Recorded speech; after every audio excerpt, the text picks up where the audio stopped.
frozen again because we're recording now. Okay. What I was saying was, what is your boundaries or like age requirements for a person that you would engage in a relationship with? And what do you think of age gaps in lesbian relationships? And what is your perception of the lesbian community's opinion, or lack thereof, rather, about age gap relationships? I think it really like depends on who we're talking about, because like when it comes to gay men, like it's men, so they have some fucking issues. But it's like when it comes to women, it's really different, because among women, like after a certain age, you just tend to see each other as like, we're partners. It doesn't really matter what age we are, you know?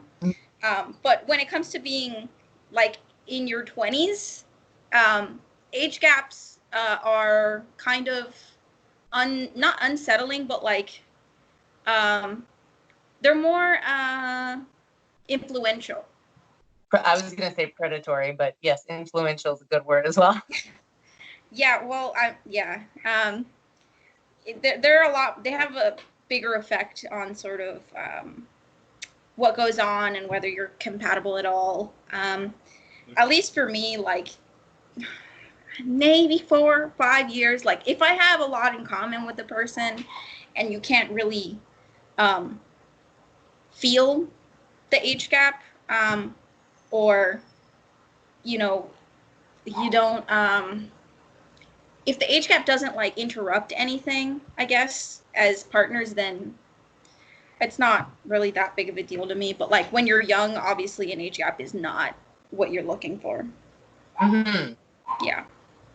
Very good. Okay, so all right, so you said like 4 or 5 years up or down, or just up? Because if you go down, but you're 21, so 4 or 5 years. No, up. Like, you're not going down. You're only going up, no, right? I am not going down, just up.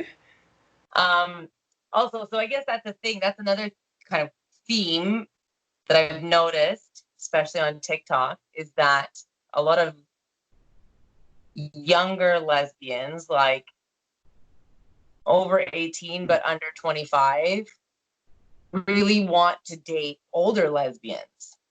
Like it's a reoccurring theme on TikTok. So you obviously would only go and date an older woman, just because of the fact that like anybody younger than you is too young, because they're so young. Like they're children, essentially. It's still in high school. If they're any younger than you, you're so young, right? Yeah. So for me, like oh my God, on a dating app, I went to like put the age in, like the upper limit and the lower limit. Yeah. And like it started at like 25, according to my age. So I'm 36 and the bracket started at 35. And I was like, no, like 25 is like too young. Like 25 is like almost like 11 and a half, almost 12 years younger than me now. You know what I mean? You're like a completely different life stage at 25 than you are like I had a kid. I had my first kid before I was 25. Do you know what I mean? So like that was a long time ago. Like he's going to be 12 in September. So then I was like, okay, so I pushed the gauge or the age range up, and I got it to 30. And then I was like, no, it's still feels too young. I pushed up to 33. And then I was like, okay, so upper bracket, I was like, if I'm 36, initially I added 10 and I went up to 46. And then I was like, still doesn't feel right. Like, let's like bring it back down. I brought it down to 42. So my age range at 36 is between 33 and 42 right now. So like you said, kind of 4 years up, 4 or 5 years up or down, right? I can't see how, as much as like an age gap relationship, a lesbian age gap relationship could be non-predatory because of the fact that like it's just kind of not the state of women. Do you know what I mean? It's not what we do. Yeah.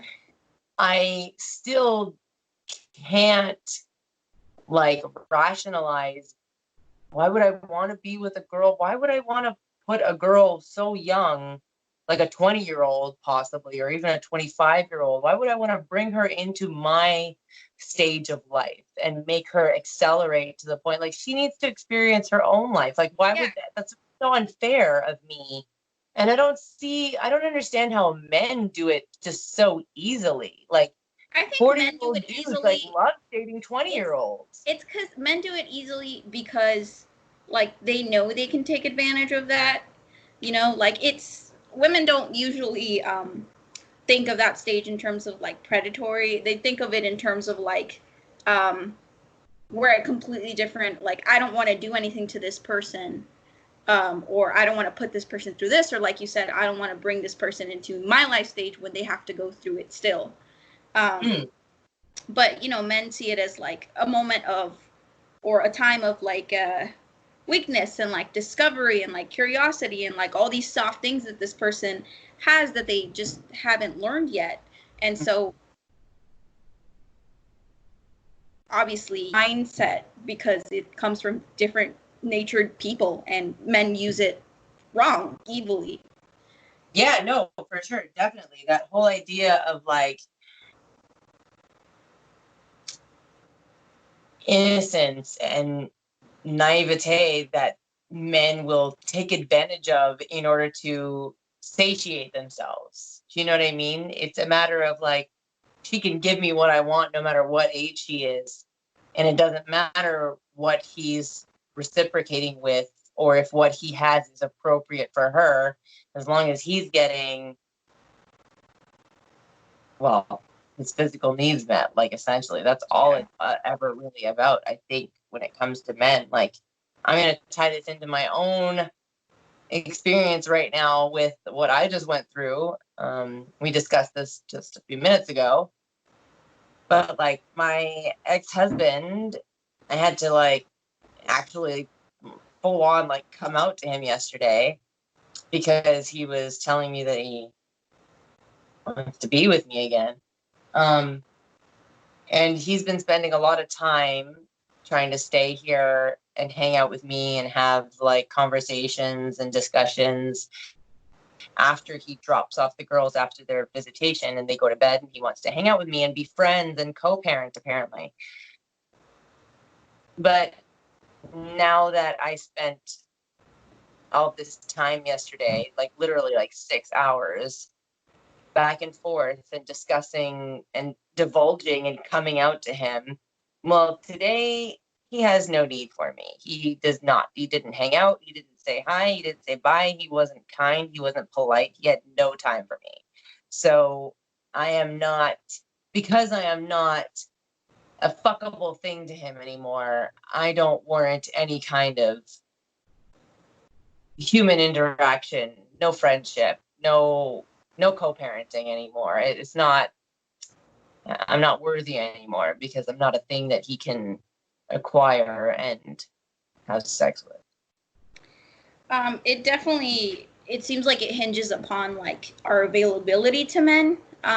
That's like a main theme in pretty much a lot of women's experiences. Um, straight, bisexual, or lesbian, men want to have a access to you, and if they can't or you don't want them to, in you know the case of either straight women, bisexual women, or lesbian women, they don't want you. So it's like that fuck you bitch at the end of uh, random DMs from men that you don't want, where it's like if you don't want him, he doesn't see you as a person. Yep, very much so.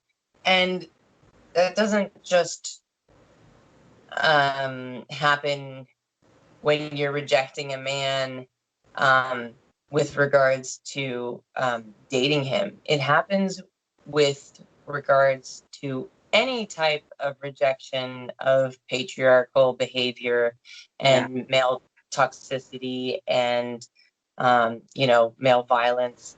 If I call out rape as rape, which is, committed by a penis attached to a man, or if I talk about the fact that women are sex trafficked, or that they deal with domestic violence, or the amount of flack that I get back from men because of the fact that I am rejecting their abuse, not even rejecting them, just rejecting the bad things that men do. They hate it. They cannot accept it. It's so, they internalize the toxic masculinity so much. They identify with it to the point that if you do call out these negative male traits, you're tantamount to a misandrist. Like, you hate all men if you call out the bad things that men do in society. Like, that's how they view it, which is just, disproportionate. It doesn't make sense. It's not like, this is not reality, but this is what women have to deal with. It's very much like a conversation about how masculinity in itself is like the right to take, the right to have, the right to abuse, the right to use. Like, masculinity in itself is like, you are everything and you can have everything. And if at some point somebody tells you that you can't, then you have to reinstate your masculinity over these women. And usually it's violently, like violent words or violent actions, or like villainizing this person for denying you your right to whatever you're asking for.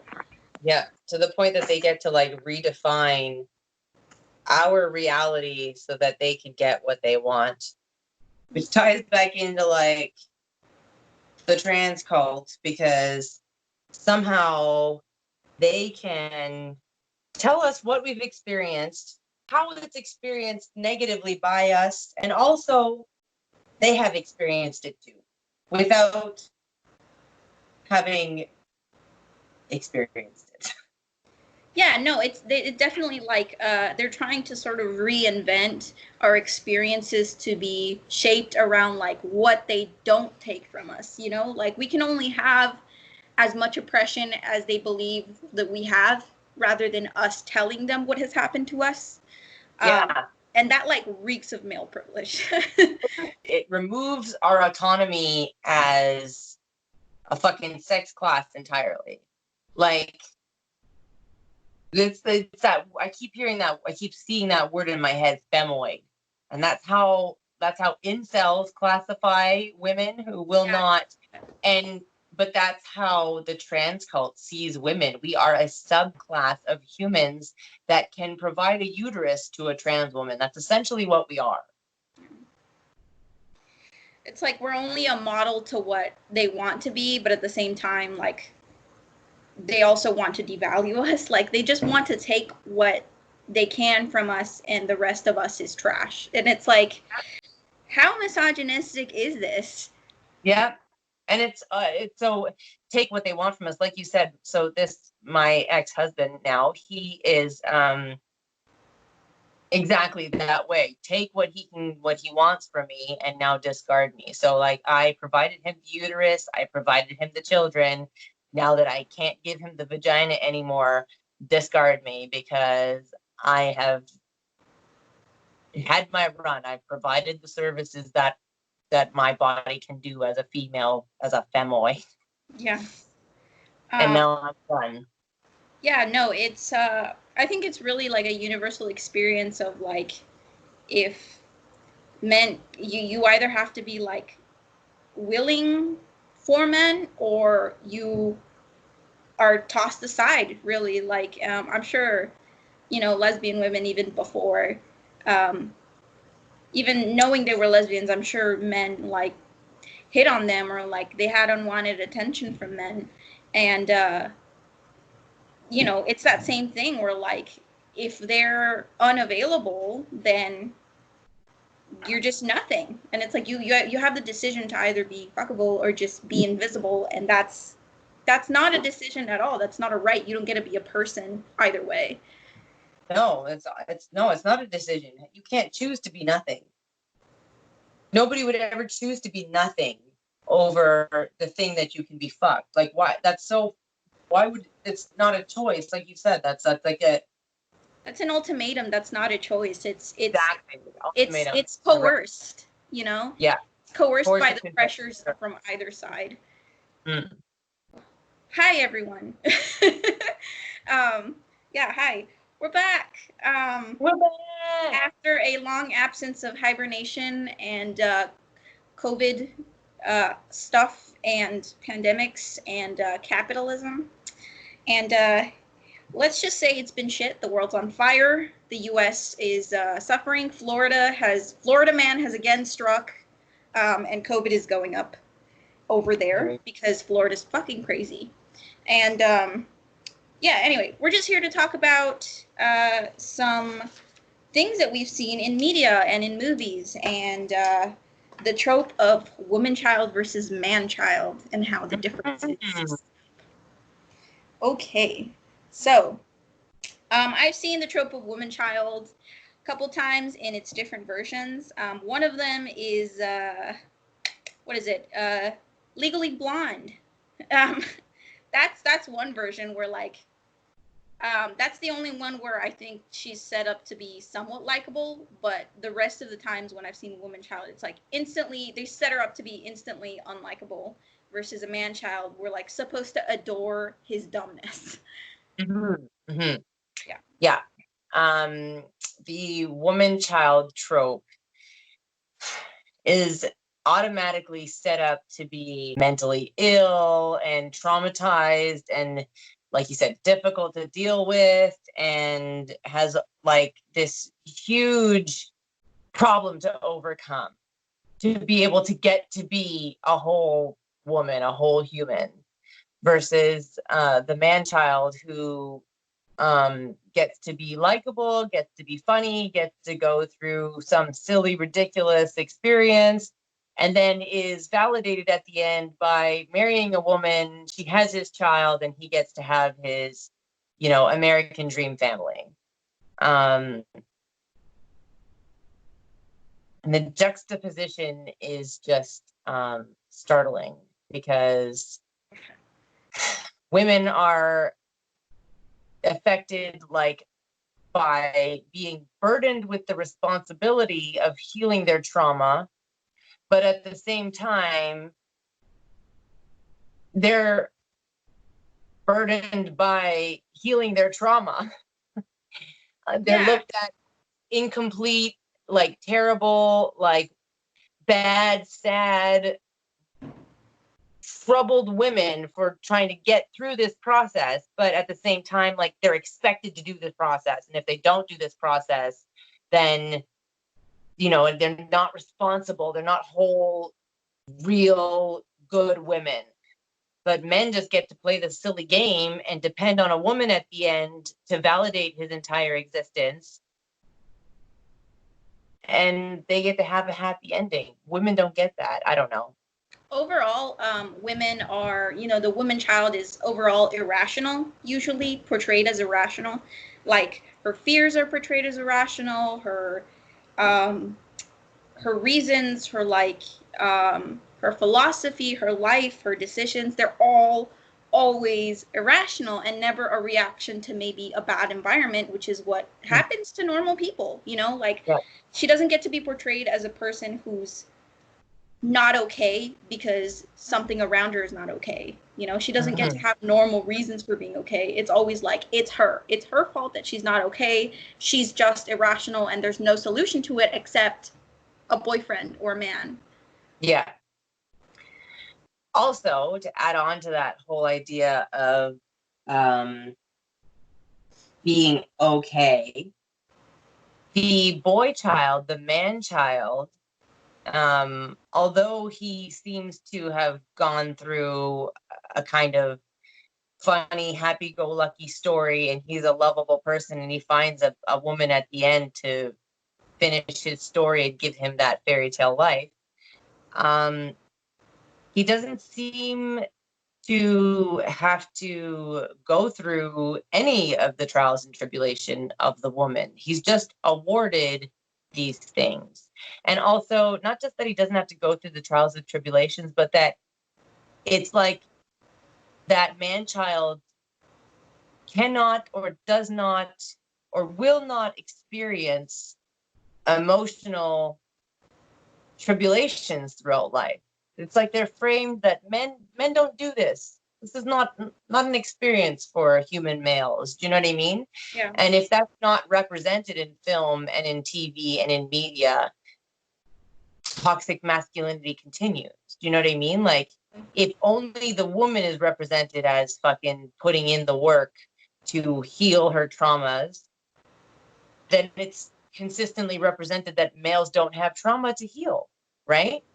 And so it doesn't matter how much women actually work on healing themselves and receiving that message from the media about the fact that women do need to work and heal from patriarchy. Patriarchy is perpetuated on the male end by letting them think that they don't need to do any healing and that there's nothing wrong and that, like, men just get to exist in society and whatever happens, happens. And women bear the brunt of repairing all of the issues that come from that.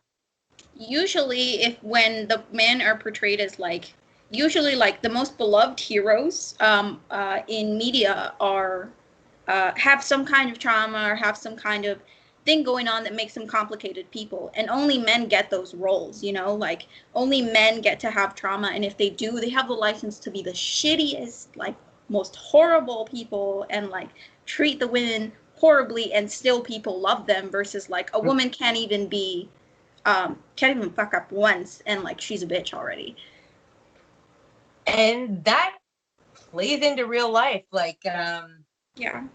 What's her name, Centoya Brown, and that other young sex trafficked girl, Crystal.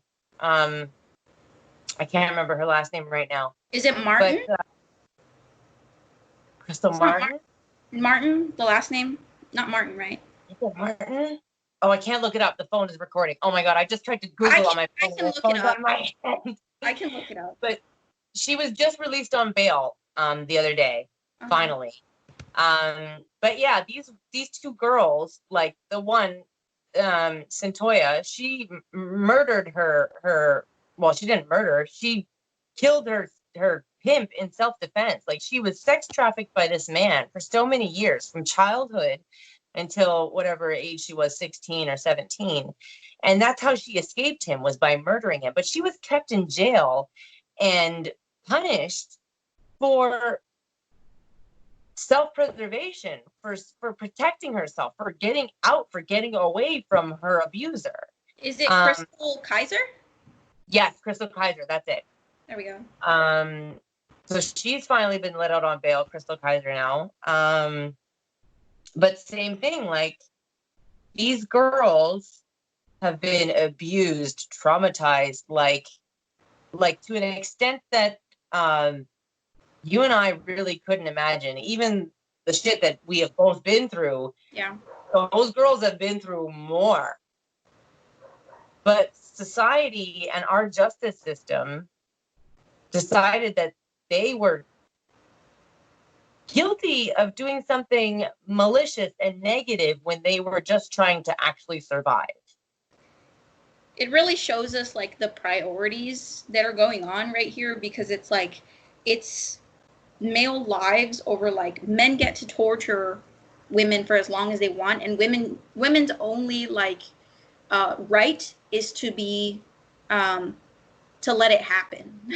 Yeah, we just have to accept it and survive. Our right is to live through it. If we get to live, then, well, but we don't get to maintain our own dignity. Like, we don't get to reclaim, or we don't get to have any anger over it. We don't get to react. You know, we have to keep it all in.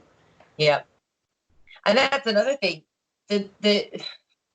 With these, especially these two cases, with these two girls who were sex trafficked, who like got away by killing their pimps.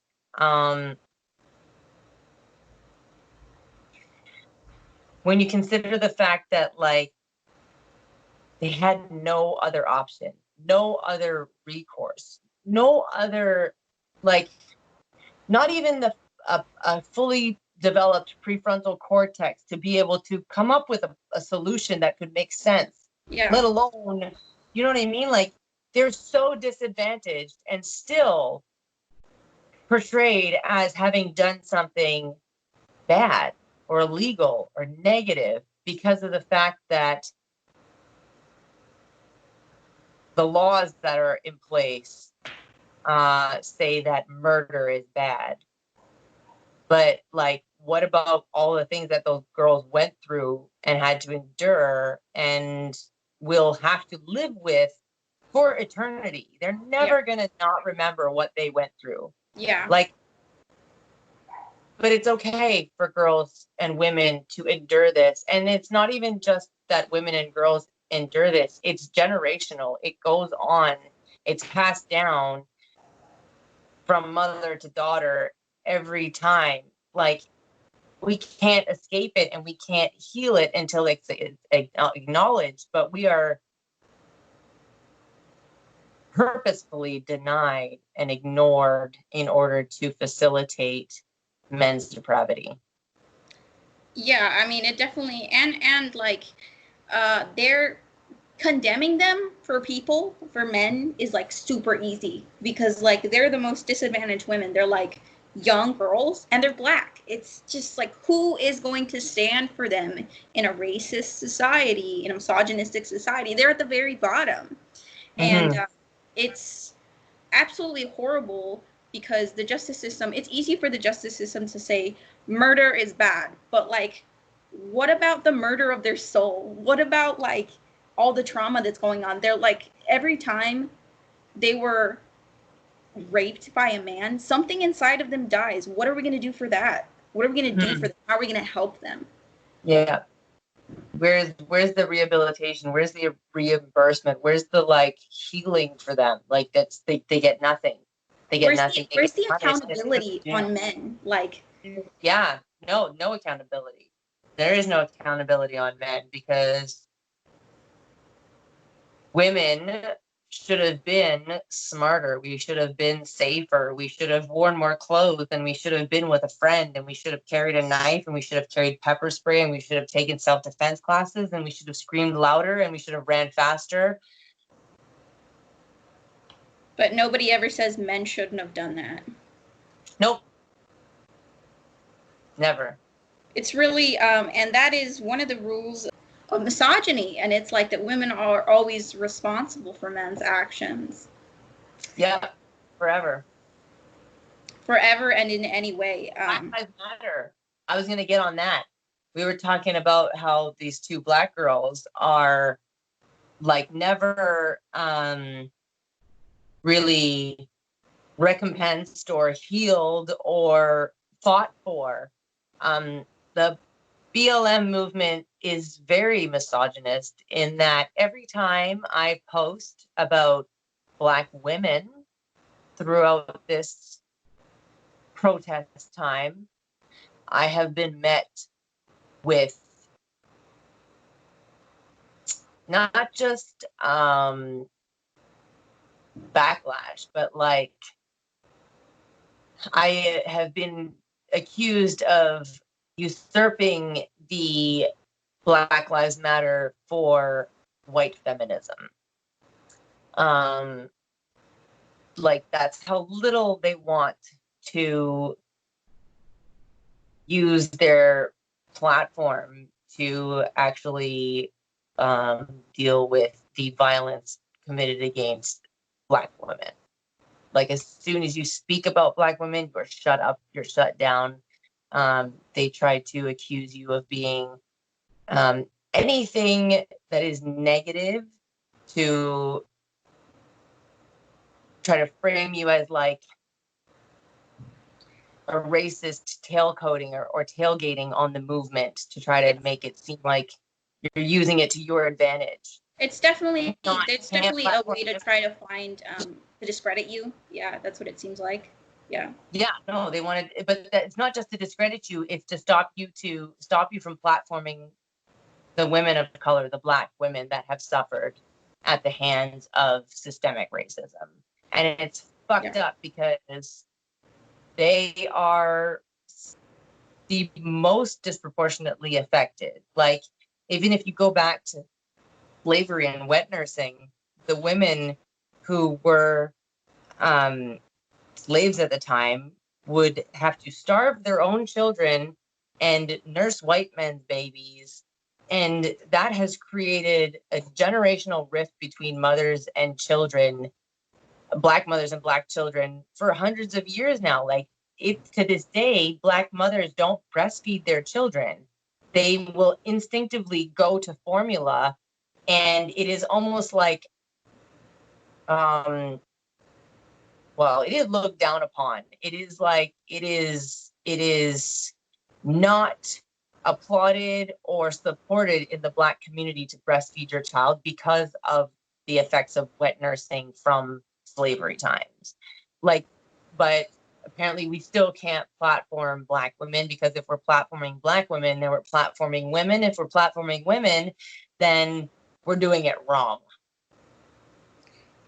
There's definitely, a lot of that going on, especially because a majority of the people that are counted within the maternal mortality rate are Black women. A majority of the mothers that die in childbirth in hospitals because of complications, in quotes, because most of the time it's just, negligence, It is or purposeful lack of health care.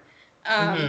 it's all Black women, it's killing Black women, and that in itself is not an issue that is taken up within the Black Lives Matter either. Um, Even though it's another front on which Black people, Black women, Black females are being systematically killed as well, by letting them die. It's another way of killing. They are, Black women and pregnant Black women are ignored from both ends of the spectrum. So have you ever heard of Blexit? I have not.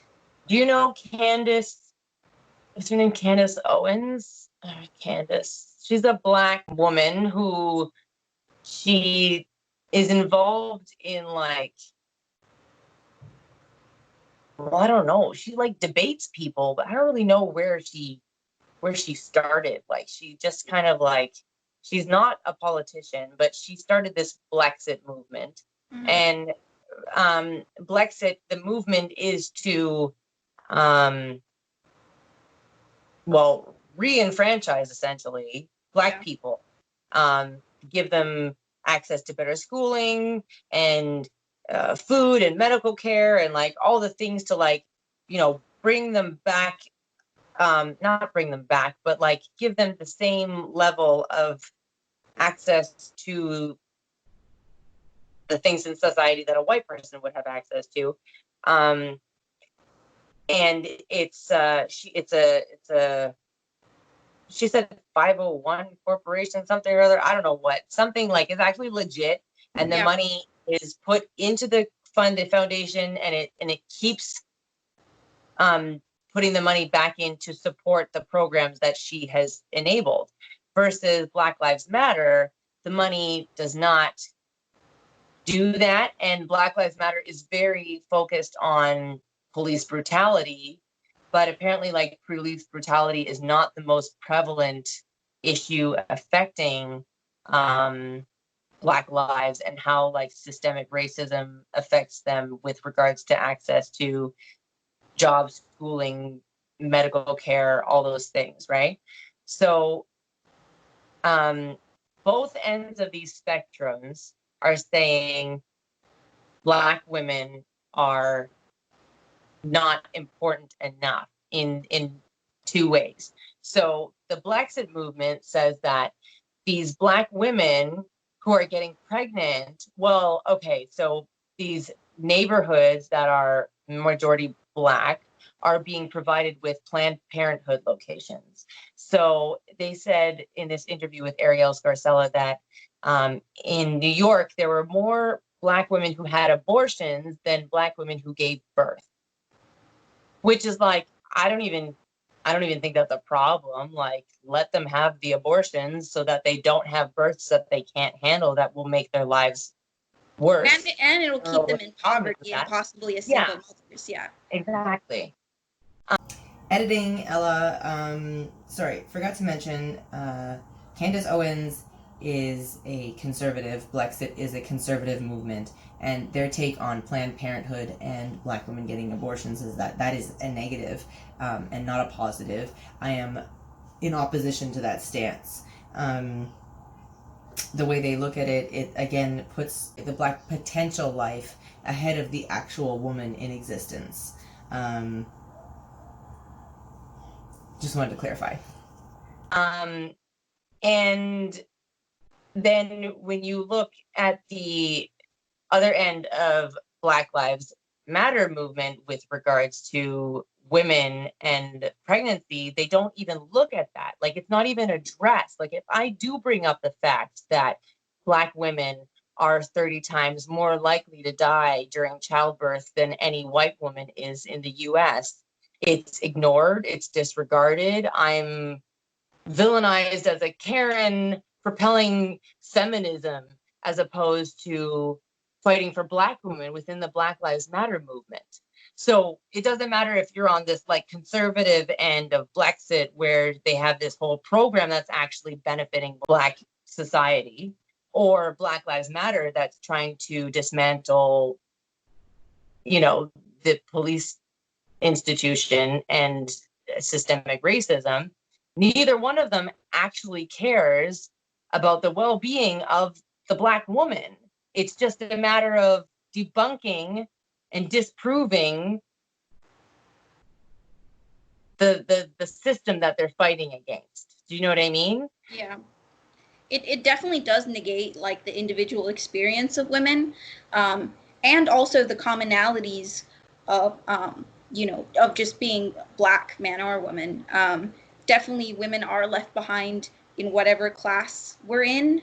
Like if you're female, you're going to be second class in whichever category you belong to, alongside that. And that includes, being Black, being Hispanic, being white. You're always going to be second class within that group. And that really goes back to Black Lives Matter, where like people are caping really hard for Black men, which is, it's fucking time. It's always been time. It's always been there, and definitely it is an issue to fight for. But also, like, the women are being left behind. The women's names are not being said enough. Not enough pictures of them are out. Not enough publicity is there for them, and definitely not as much attention to their tragedies as Black men's tragedies. Yep, 100%. Invariably, it's just always, it centers men, unfortunately. Okay. Oh, yeah, we're supposed to be talking about movies. Let's get back to that. Anyways, movies. Yeah, no, it's it's all, I hate to sound like somebody with a fucking tinfoil hat, but like it's all connected. Yeah. Which is why it ends up in one place after another. It's all one thing. Yeah, it really is.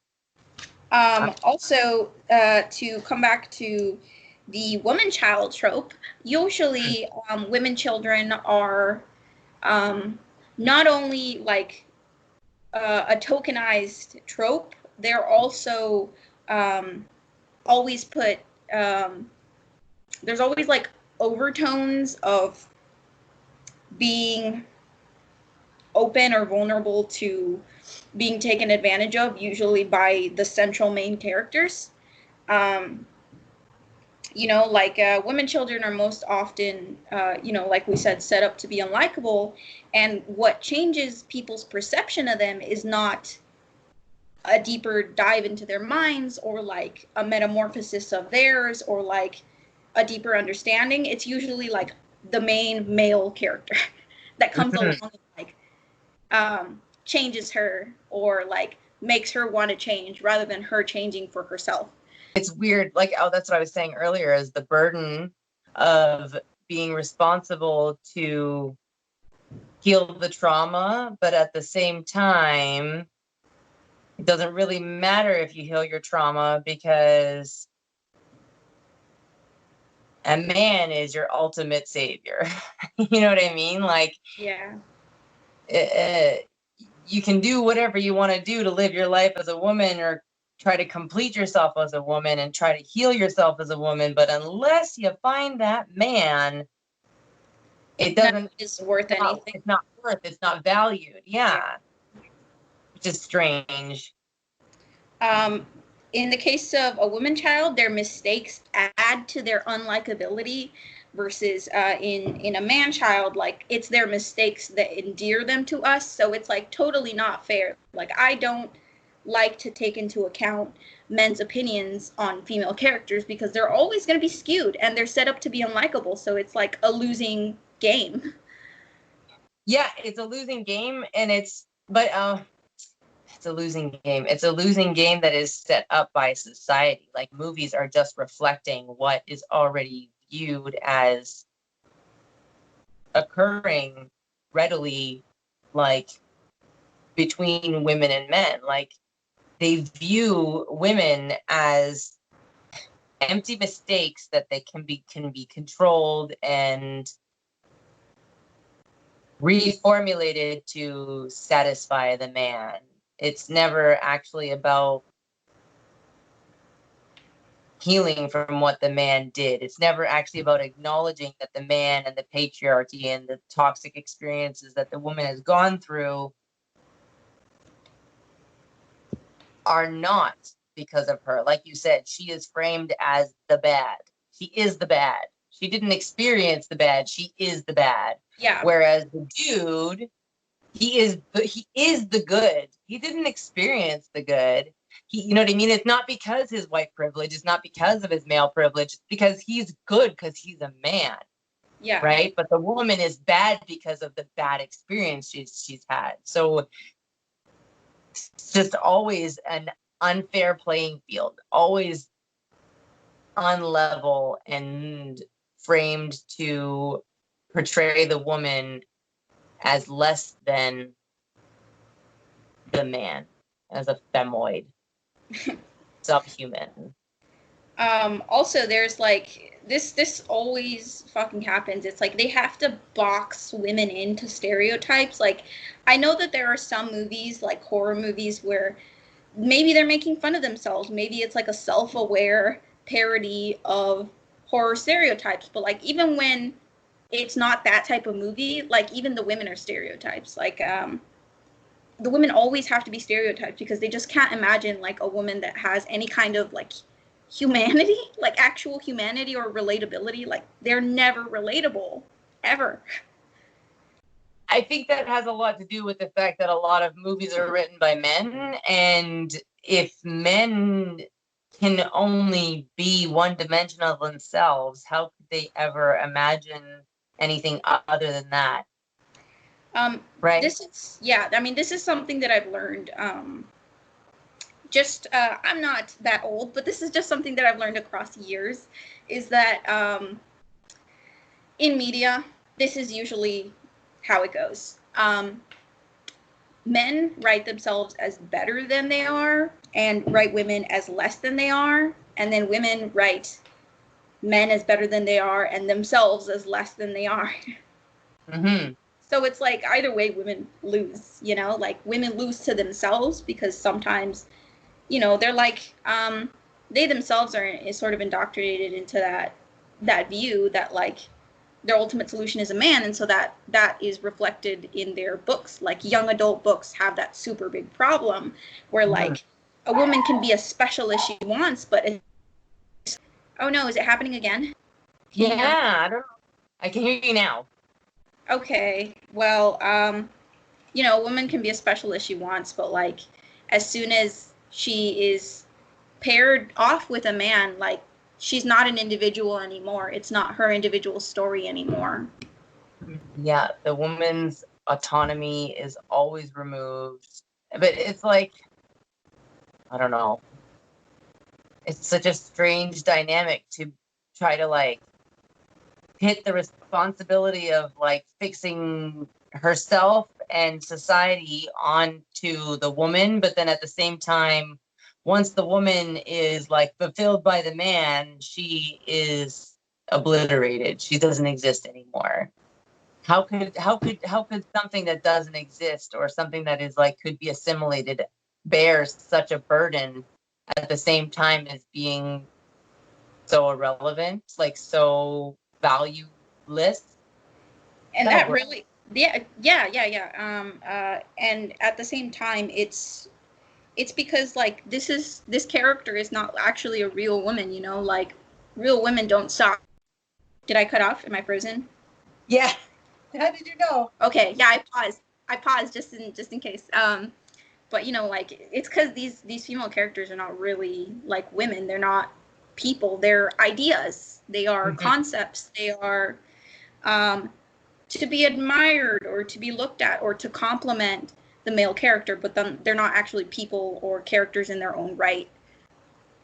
That and the characters being written by men wholly incapacitates the ability to create an entire female character. No man could ever understand the complexities of what a female brain has to go through to exist in this world with a female body. And if a man is writing that female character, we're always going to end up lacking. Like, and that's why it's so insulting for trans-identified males to say anybody who identifies as a woman is a woman, and that trans women are women and women are cis women.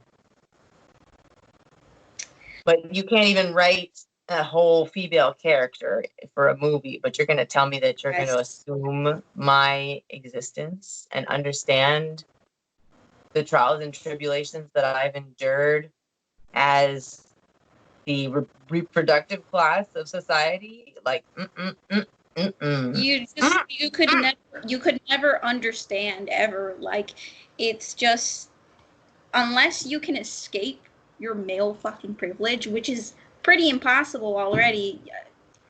You're a little two step ahead of yourself. Just like it's just really offensive to like think that you can just walk in and say I've suffered as much as this person when the basis of their suffering is something that you don't have. The basis of their suffering is their privilege. I mean, like basis of our suffering, like as women, like our bodies, that they don't have that.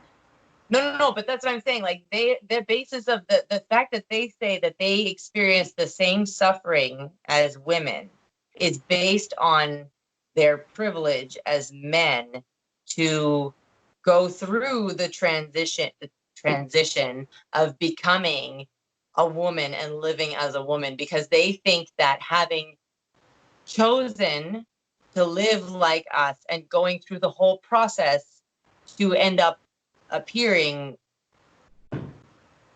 feminine. Well, okay, anyways.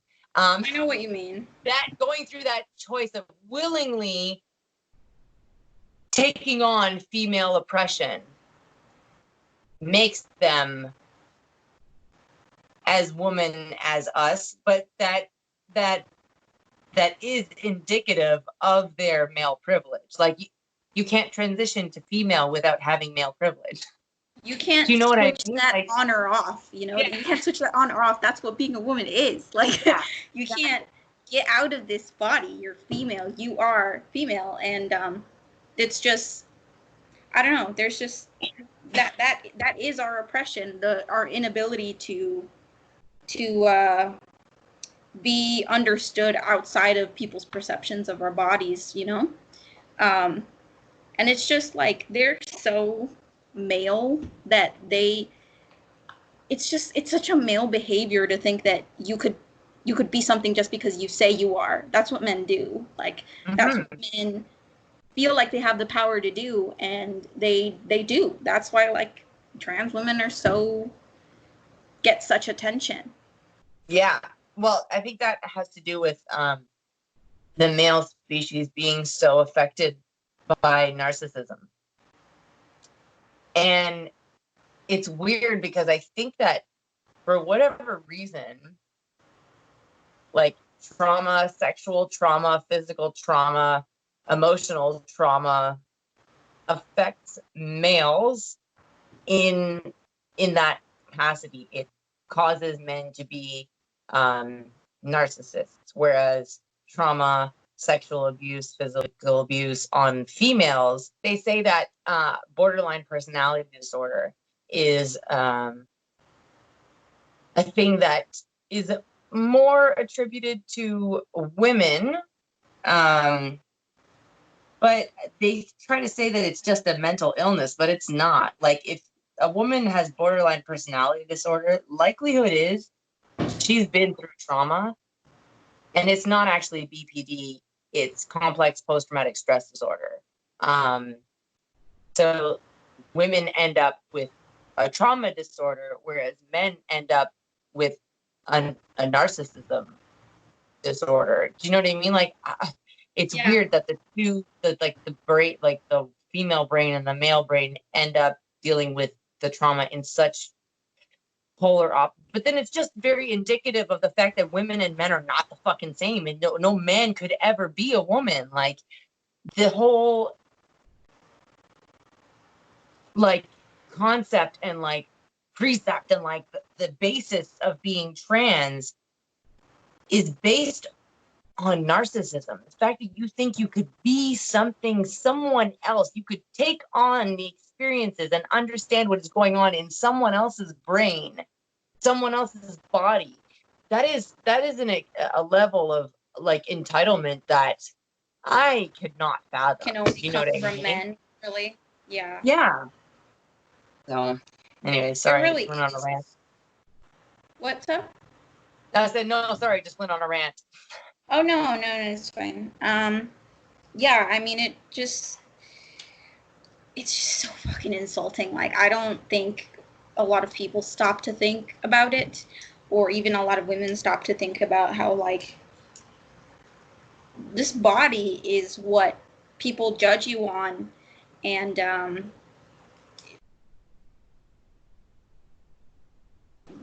you can't step into it. So it's just really fucking insulting that someone thinks that, like, I've lived what you've lived, even though they never have, and have actually profited off of what you have suffered, Mm-hmm.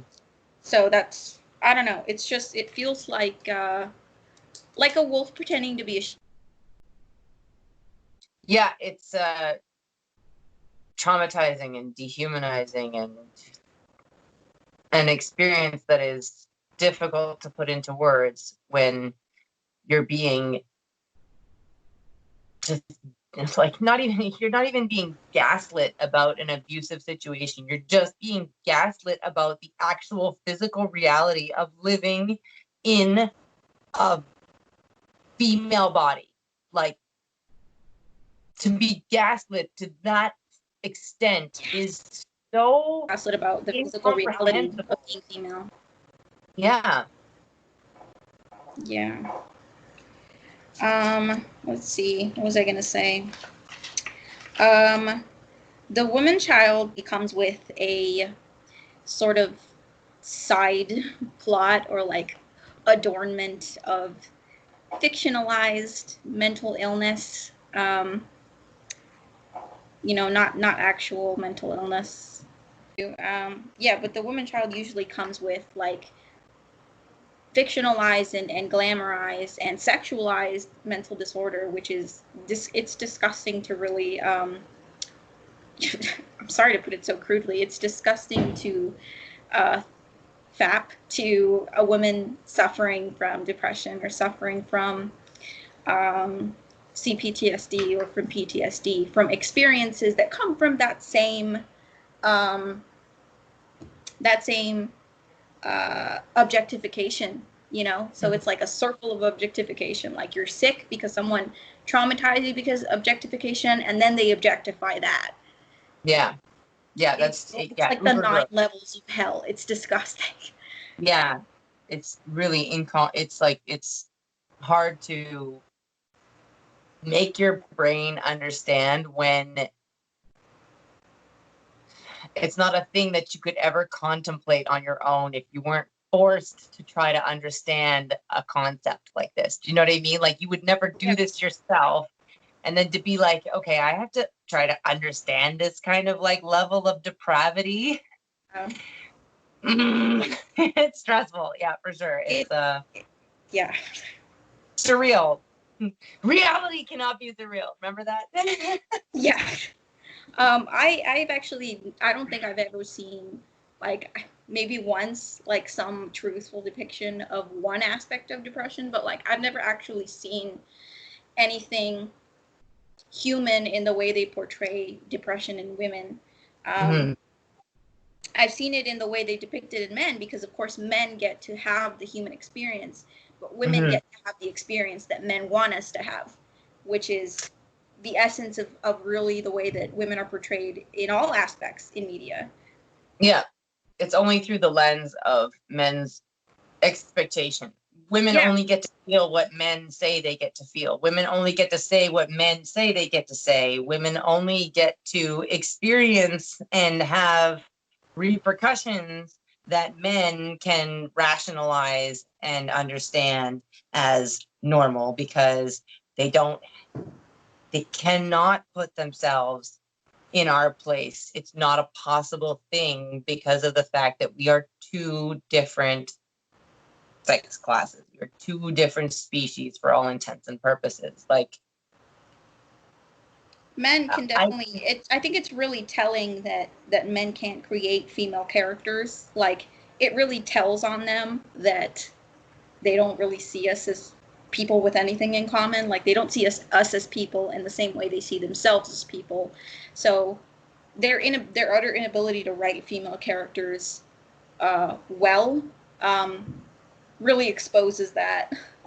how can they possibly assume our identity as women when they can't even write us in the stories as whole humans? They cannot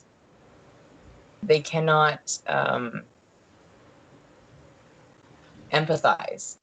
No, they can't. It's like, no, it's just and it's funny because, you know what's really weird about it is that, like, I have never imagined or tried to put myself in the position of a man or a boy and understand what they went through due to toxic masculinity and, you know, grooming of the patriarchy and all that stuff. I have never taken that position that I could understand or even empathize with that, because I think just logically and rationally, like, I know that I can't. Yeah. I can't put myself in the position of a male human with a male brain who experiences male things. Like, I've never even fathomed that I could do that, let alone imposed that onto other people and said, like, well, no, like, I definitely could put myself in that position. Like, let me just write up a male character. And no, if I did write up any kind of character, it would be a female character with what my idea of what men behave like. So in that, like, frame of mind, to me, that says right there, like, I could never assume what it is to be a man. I could never understand what it is to be a man. I could never, like, imagine that I am the opposite sex because of the things that I decided that other men experience, because I could never understand because I'm not in that body. Does that make sense? Yeah, no, I get it. I mean, definitely, like, for me, I could empathize with, like, a lot of different people and find commonalities and things, because, like, they're people. But it's just, that's what makes it so disturbing to me, that men can't do that. Like, it shows that there's such a lack of empathy and such a lack of humanity in the way they see us, you know? Mm-hmm. because I can empathize and like maybe understand but not know. You know what I mean? I can't ever know, but I can try to understand. I can empathize. And just the fact that men can't do that, really, it's telling. It's really telling. Yeah. So maybe I kind of misspoke. I guess what I meant was maybe sympathize. Like I could sympathize for men and their experience and what they've been through. I'm just trying to say, like, as a female with no penis, Yeah. I can't know what it's like to live life as a man with all the things that come along with being a man. I would never try to say that I could know or understand that. Like I could empathize with experiences. Human experience is human experience. There's not to say that a man and a woman can't experience the same thing, but I would never be able to say that my experience of that thing is the same as a man's experience of that thing, because I am not a man. I could never experience it in the way that he could. But I could sympathize for him. I could understand that he went through a bad thing, and I could feel sympathetic towards him and feel that, like a person went through a bad thing and they deserve a certain capacity of care and emotional consideration, right? But like, I would never take the authoritative position to say, this is how it is. Yeah, this is how it is. A man must, because I've decided in my brain that this is how a man would experience it. This is what it is. Do you know what I mean? Yeah. There's a certain level of arrogance that isn't instilled in us. Like, it's quite the opposite. Like, we're made to be and act like and feel like less than. So we can never really do that, but men have the male privilege and they have the arrogance that comes with it. So they do that to women. Exactly. Yeah. Exactly. Yeah. You got it. Okay. So I think if that's okay with you, this is the end of the episode. Is there anything else you wanted to talk about? No, I mean, we can talk about other things another time. We have to talk about a lot of stuff, because like all this stuff happening with like BLM and Karen and blah blah blah. Like, yeah, like we have lots of stuff to discuss. So much. But with regards to like this right now, I think we've pretty much addressed the whole trope of the woman child and the man child, and kind of like our experience with what's going on with our lives right now. So yeah. One last thing. Yeah. Rom-coms are false propaganda. Yeah, they are. Rom-coms are It's false bullshit. propaganda. And they're just a way to, I don't know, give extra empathy and humanity to funny guys that maybe are not conventionally attractive, whereas, women could never get away with that. Yeah, exactly. And because the women in the rom-coms are all like personalityless, beautiful women. Yeah, her personality is hot girl. Yeah, exactly, right? But there's always that funny guy in the rom-com that everybody's like, oh my God, like, who cares if he's a little bit chubby? I love him because he's funny and he's so sweet. He gets to be a person. He doesn't have to be attractive. Yeah, yeah. So, false propaganda. Right. That's all I'm going to say. Yeah, we're done with rom-coms. We're not doing that shit anymore. Watch the L Word or something. Yeah, so that's pretty much the end of the episode. Thank you for watching. We're glad to be back. Sorry for the long hibernation. Yeah, some reformatting. Yes, we're great. It's great to be back and talking about these things again. I enjoyed my time with you, Elle. I enjoyed my time with you, my baby love. Love you. Alrighty. Okay. Okay, good night, my sweet. Good night. Bye. Bye-bye.